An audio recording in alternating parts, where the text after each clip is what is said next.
There is an interesting story about the encounter that Jesus had with a woman living in sin who is never really given a name except the woman at the well.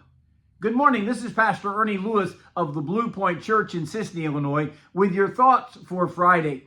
The first hint we have of Jesus' deliberate encounter with this woman is when he tells his disciples he needs to go through Samaria.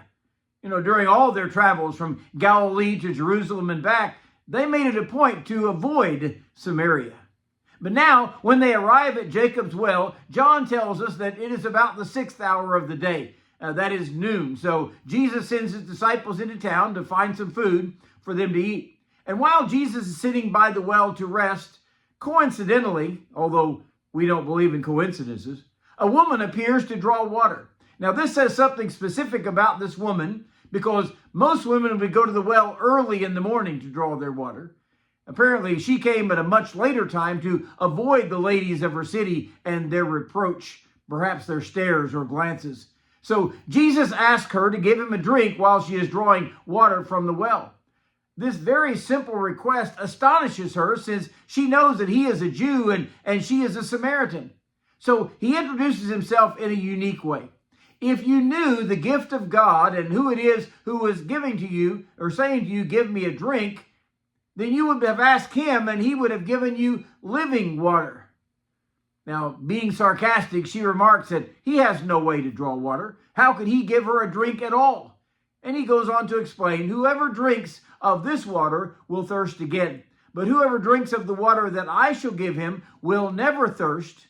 But the water that I shall give him will become a fountain of living water, springing up into everlasting life.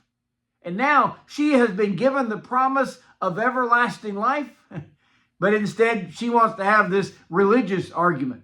Her discussion, by the way, is about the right place to worship God. It's actually an argument between the Jews who worship God at the temple in Jerusalem, and the Samaritans who have always worshiped on top of Mount Gerizim. Jesus settles this argument by saying, listen, God is a spirit, and they that worship him must worship him in spirit and in truth. And by the way, that causes her to mention the idea of the Messiah who is coming. And Jesus says, I who speak to you am he. Now, during their discussion, Jesus calls for her to go and call her husband to meet with him. But she tells him that she doesn't have a husband, to which Jesus replies, you have well said. You have actually had 5 husbands, and the one whom you now have is not your husband, and in that you spoke truly. So she says, Sir, I perceive that you are a prophet. And when Jesus' disciples returned, they're shocked that he was talking with this Samaritan woman. And it's at this point that the woman at the well returns to her village, declaring to everyone that she meets, come see a man who told me all the things that ever I did. Could this be the Christ?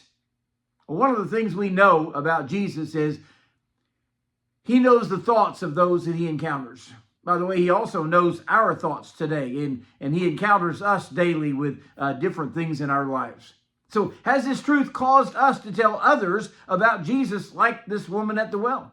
I mean, many of us have read and heard the truths about Jesus coming as the Messiah, but we don't tell other people. Yet our encounter with Jesus must be real. It must be revealing as for this woman, and certainly life-changing, just like hers was.